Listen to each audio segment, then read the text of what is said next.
Hi there, ये virtual university की final term की सॉल्व पेपर सीरीज की वीडियो है। कंप्लीट सीरीज इस चैनल के ऊपर अपलोड की जा रही है और आज की वीडियो के अंदर आपको CS 602 कंप्यूटर ग्राफिक्स के फाइनल टर्म के सॉल्व एमसीक्यूज करवाए जा रहे हैं और कोशिश की गई है जितने भी सॉल्व एमसीक्यूज हैं इनके आंसर्स आपको करेक्टली प्रोवाइड किए जाएं और अगर आप इनको खुद से मैच कर लेंगे आपके लिए और भी बेटर होगा।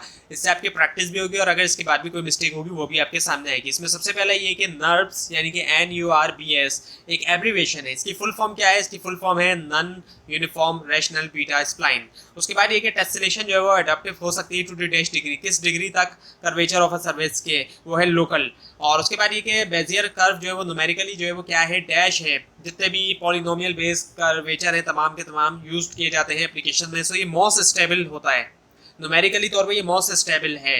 उसके बाद ये कि द डैश जो है वो है मोस्ट सिंपल एग्जाम्पल जो कि एग्जिबिट करता है प्रॉपर्टी सेल्फ सिमिलैरिटी की, वो फर्न है। उसके बाद हमारे पास ये कि एक कॉमन मिस्टेक जो कि लोग करते हैं व्हेन क्रिएटिंग, जब क्रिएट करते हैं 3 डायमेंशनल ग्राफिक्स को, is to start thinking to soon that the final image जो अपेयर होगी एक फ्लैट 2 डायमेंशनल स्क्रीन पे। अवॉइड थिंकिंग जो है होती है किसके बारे में, पिक्सल्स के बारे में जिसको जरूरत होती है ड्रॉन होने की। Instead try to visualise dash space, इसका जवाब है 3 डायमेंशनल। उसके बाद ये कि इनमें से कौन सी प्रॉपर्टीज जो रैशनल बेजियर कर्व की फेल होती है अगर जो वेट असाइन किया जाता है कंट्रोल पॉइंट को वो नेगेटिव है, वो है कॉन्वेक्स हल। उसके बाद ये कि फोंग रिफ्लेक्शन मॉडल सिंप्लीफाई करता है लाइट मैटर इंटरेक्शन को 4 वेक्टर्स के अंदर और एक नंबर जो है कांस्टेंट का। सो कौन सा पीस जो है फोंग मॉडल का रिस्पॉन्सिबल होता है giving space their bright white spot, वो है स्पेक्युलर। उसके बाद एक पॉलीगॉन यूजुअली डिफाइन किया जाता है बाय सीक्वेंस ऑफ, किसके सीक्वेंस से और एजेस से, वो है वर्टिसेस के सीक्वेंस से। उसके बाद ये कि कौन सी प्रॉपर्टी जो है बेजियर कर्व्स की गारंटी करती है कि लाइन जो है पास होती है कंट्रोल पॉलीगन से एज मेनी टाइम, कई बार और ज़्यादा बार देन द लाइन पासिस, उस लाइन के मुकाबले में जो कि पासिस होती है through the Bezier curve itself, यानी कि बेजियर कर्व खुद जो बेजियर कर्व है उससे। सो उसका जवाब है वेरिएशन डिमिनिशिंग। उसके बाद ये कि पैरिटी जो है वो एक कॉन्सेप्ट है जिसका इस्तेमाल किया जाता है डिटरमाइन करने के लिए कि which dash lie within a polygon. So which pixel है इसका जवाब, विच पिक्सल लाई, कौन सा पिक्सल लाई करता है विद इन अ पॉलीगॉन। उसके बाद ये कि जो एक्चुअल फिलिंग प्रोसेस है बाउंड्री फिलिंग एल्गोरिथम में बिगिन होता है when a point dash of the figure is in selected. So इसका जवाब है when a point inside the boundary, जब एक पॉइंट जो है इनसाइड द बाउंड्री जो है फिगर के वो होता है। उसके बाद ये कि Weiler Atherton polygon clipping technique modify करती है वर्टेक्स प्रोसेसिंग प्रोसीजर को विंडोज बाउंड्रीज के लिए, so that dash polygons are displayed correctly. So कैसे कौन सा पॉलीगॉन जो है वो डिस्प्ले हो करेक्टली, वो है कॉनकेव। कॉनकेव पॉलीगॉन जो है वो डिस्प्ले हो करेक्टली। उसके बाद ये कि अगर एक लाइन जो है वो कनेक्ट कर रही है 2 पॉइंट्स को within a polygon, does not intersect any edge, intersect नहीं करते किसी भी किनारे के ऊपर, then it will be a dash polygon. So वो कौन सा पॉलीगॉन होगा? कॉन्वेक्स। उसके बाद ये कि डैश कैन बी डिफाइन, इनमें से किस ऑप्शन को डिफाइन किया जा सकता है? मैपिंग ऑफ पॉइंट के तौर पे P XYZ on to its own image और in the view face plane, so which constitute the display surface, इसका जवाब है प्रोजेक्शन। उसके बाद ये कि टीवी सीरीज जो कि बनाई जाती है एज सिंपली एज पॉसिबल, जितना सिंपल हो सके उतना ज़्यादा एनिमेशन पॉइंट ऑफ व्यू से, ये अप्रोच जनरली तौर पे जानी जाती है किसके तौर पे? लिमिटेड एनिमेशन के तौर पे। उसके बाद ये कि जो कंप्यूटर ग्राफिक्स हैं और कंप्यूटर विजन हैं ये कौन से डिसिप्लिन हैं? आर डैश डिसिप्लिन, ये रिलेटेड डिसिप्लिन हैं। उसके बाद ये कि डैश रिफ्लेक्शन, कौन सी रिफ्लेक्शन जो है वो अफेक्ट है रिफ्लेक्टिंग लाइट का डायरेक्शन की तरफ from which it comes, no matter के जो ओरिएंटेशन है सरफेस की, वो है रेट्रो। इसका जवाब है रेट्रो रिफ्लेक्शन। उसके बाद ये कि what makes this really challenging, क्या जो है वो चैलेंजिंग बनाता है इस मॉडल को? इस डेट के इंडेक्स जो है रिफ्रैक्शन का वो ज़्यादा मटेरियल के लिए वो एक फंक्शन होता है डैश का लाइट के, और दिस मीन्स, इसका मतलब क्या है? Not only there is there a shift है एंगल ऑफ रिफ्रैक्शन में, but that the shift is different, shift जो है वो डिफरेंट है डिफरिंग डैश ऑफ लाइट के लिए, यानी अब इसका जवाब है वेव लेंथ दोनों जगह पे। उसके बाद ये कि जो रिफ्लेक्टिव लाइट है वेव है turn out to be a dash cash, since light is reflected, reflect होती है सेम एंगल्स पे एट द इंसिडेंट वेव।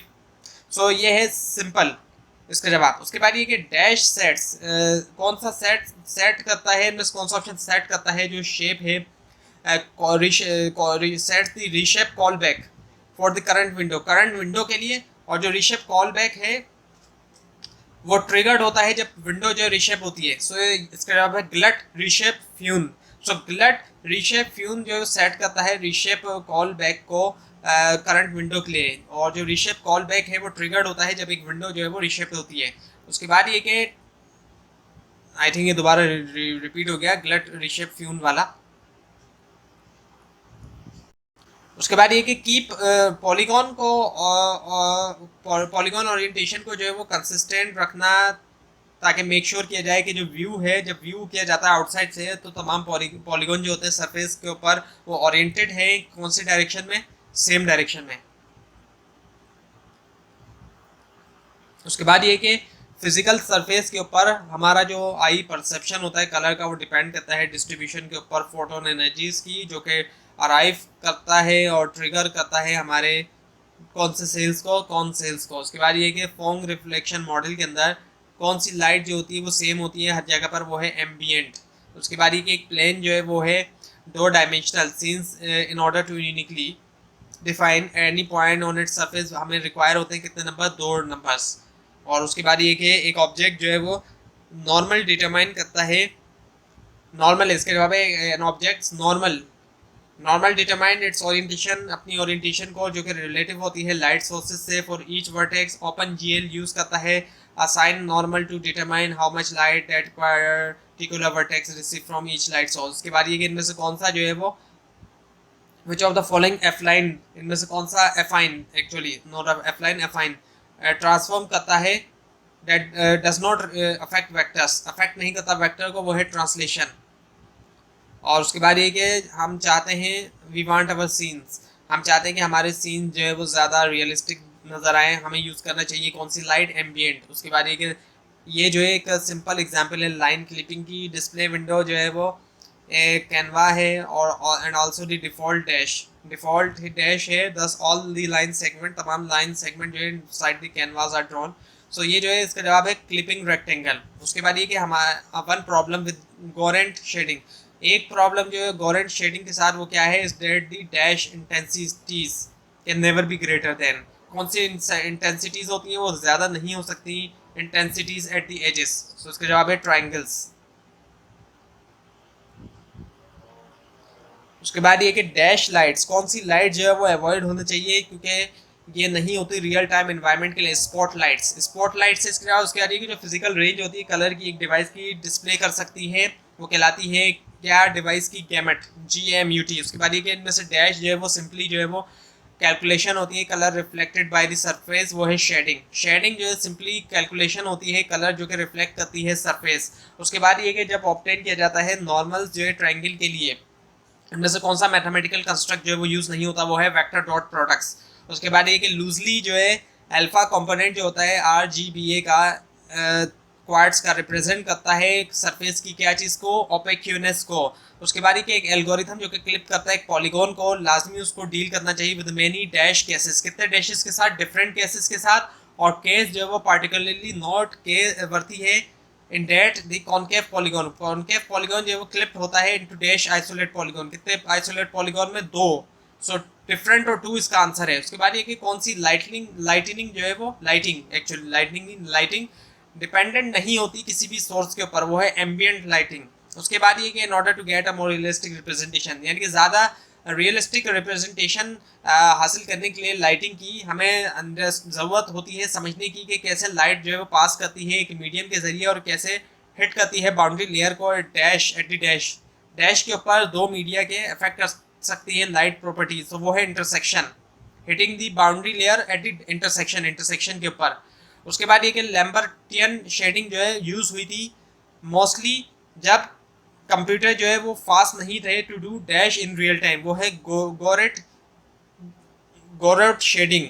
उसके बाद ये कि पर्सपेक्टिव प्रोजेक्शन के अंदर जो व्यू पॉइंट है वो लाई होना चाहिए कौन से एक्सिस के ऊपर, Z एक्सिस के ऊपर। उसके बाद ये कि अगर हम if you want any object, अगर हम चाहते हैं किसी ऑब्जेक्ट को ग्लो करना, हमें यूज़ करना चाहिए कौन सी लाइट, एमिसिव लाइट। उसके बाद ये कि पर्सपेक्टिव प्रोजेक्शन के अंदर स्क्रीन प्लेन जो है वो लाजमी पैरेलल होना चाहिए कौन से प्लान को, वो है XY प्लान। उसके बाद ये कि कौन सी लाइट जो है वो रिफ्लेक्ट होती है तमाम डायरेक्शन के अंदर सरफेस से, वो है डिफ्यूज लाइट। उसके बाद ये कि स्पेस कर्व जो है वो कन्फाइन हो सकता है प्लान को, ये ट्रू है फॉल्स है, ये नो है। इसके बाद ये कि कन्वर्ट करने के लिए इन्फॉर्मेशन ए मैट्रिक्स के अंदर into that required for the P matrix.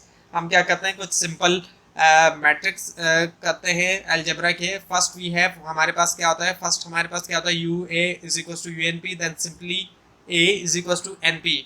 उसके बाद ये कि एक इंडिपेंडेंट कंसोर्टियम जो होता है open GL architecture review board guide करता है ओपन जीएल स्पेसिफिकेशन को बोर्ड इंडस्ट्री सपोर्ट के साथ। ओपन जीएल जो है वो true only true open vendor neutral dash graphic standard है, सो वो है मल्टी प्लेटफॉर्म।